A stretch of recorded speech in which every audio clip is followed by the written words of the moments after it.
The founding of the famed Temple of Apollo at Delphi is centered on a mythological battle between Apollo and a monstrous serpent called Python. Originally, Delphi is said to have been a sanctuary for the Earth Mother goddess Gaea, who is said to prophesize the future through people's dreams. Her son, the serpent Python, acted as a protector of her sanctuary at Delphi. The upstart god Apollo, who was 3 generations younger than Gaea, slew Python, thereby becoming the main deity at Delphi. This action also was significant in that it signaled the rise of the new gods and goddesses of his generation over the older ones. The oracular priestess at the Temple of Apollo at Delphi was referred to as the Pythia, clearly in reference to the serpent Python slain by Apollo. Surprisingly, archaeological evidence has suggested that during the Mycenaean period, roughly between 1750 to 1050 BCE, Delphi was dedicated to the Earth Mother goddess Gaea, and sometime during the 8th century BCE transitioned into a sanctuary for Apollo. Authors such as Aristotle, Euripides, Herodotus, Livy, Pausanias, Plato, Xenophon all attest to the importance of the Pythia. The Pythia was the head priestess who was said to act as a direct conduit to Apollo with the ability to prophesize the future. There were a number of factors that made obtaining a consultation with the Pythia difficult. First, reaching Delphi would have been no small feat given its location away from the coast and perched high on the side of a mountain. Second, the Pythia prophesied only on the 7th day after the new moon that began a month, which was a day holy to the god Apollo. This obviously greatly reduces the number of days available for consultation. Third, the Pythia did not prophesy during the winter months, as it was thought that the god Apollo left Delphi during the season, further limiting the number of days a year available for consultation. Fourth, on days of consultation, the procession of visitors were ordered by precedent. Leaders, generals, and ambassadors of Greek city-states, as well as dignitaries from foreign countries, were placed at the front of the line.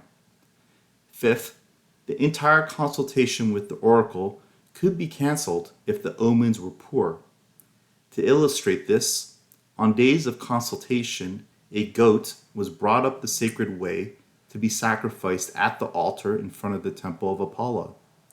If the goat resisted walking up to the temple, acted erratically, failed to tremble when sprinkled with water, or if the internal organs suggested otherwise, the entire day of consultation could be cancelled.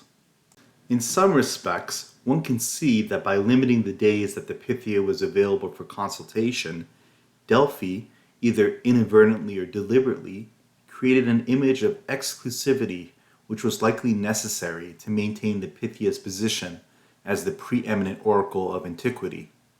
After all, would Delphi have been so famous if the Pythia was answering questions 24 hours a day, 365 days a year? The actual questions posed to the Pythia took place down in a crypt in the Temple of Apollo, also referred to as the Adyton. By the time the Pythia began her consultations, she had already undergone 3 days of purification, including fasting, meditation, and bathing in the nearby sacred spring of Castilia. As the visitor entered the temple, they would have been confronted with the cultic image of Apollo staring directly at them, as they prepared, for many of them, to ask the most important questions of their lives. Inside the crypt, the Pythia would have been seated on a tripod positioned over a fissure in the ground, possibly with vapors arising from it. In one hand, she would be holding a laurel branch, and in the other, a dish with sacred water. Her responses to questions asked of her are described as being delivered in a trance-like state, sometimes in verse, sometimes in prose, sometimes fairly coherently, and sometimes in gibberish.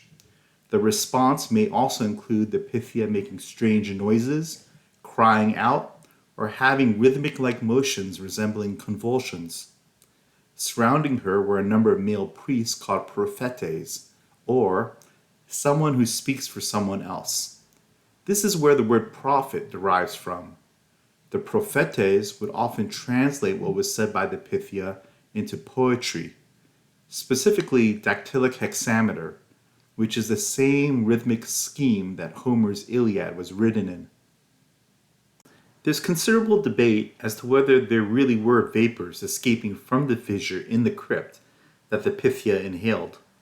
Was this truly a natural phenomenon, or a myth fabricated and popularized by writers of that time, or some sort of human-made visual effect created by the priests and priestesses there?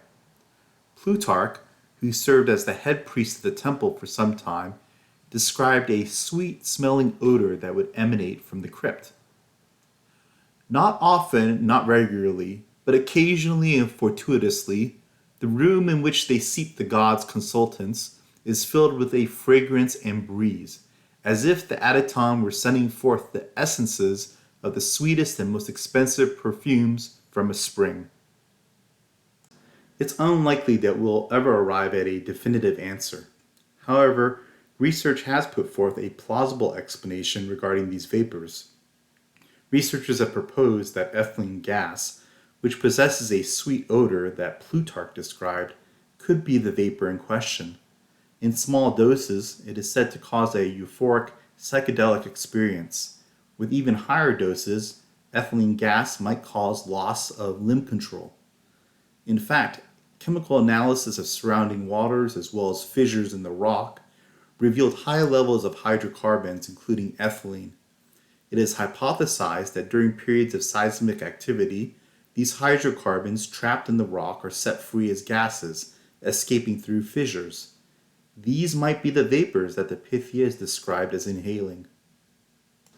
With the rapid rise of Christianity during the late Imperial Roman period, pagan practice began to disappear. The last Pythia gave her last response to Oribasius, sent by Emperor Julian the Apostate in 362 CE, to inquire about possibly renovating and rebuilding parts of Delphi that had fallen into disrepair. Tell the emperor that the Daedalic hall has fallen.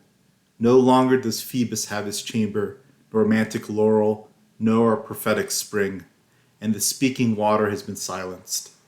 And so ended the storied history of the Pythia. If you enjoyed this talk, please like, comment, subscribe, and check out my other videos on Delphi.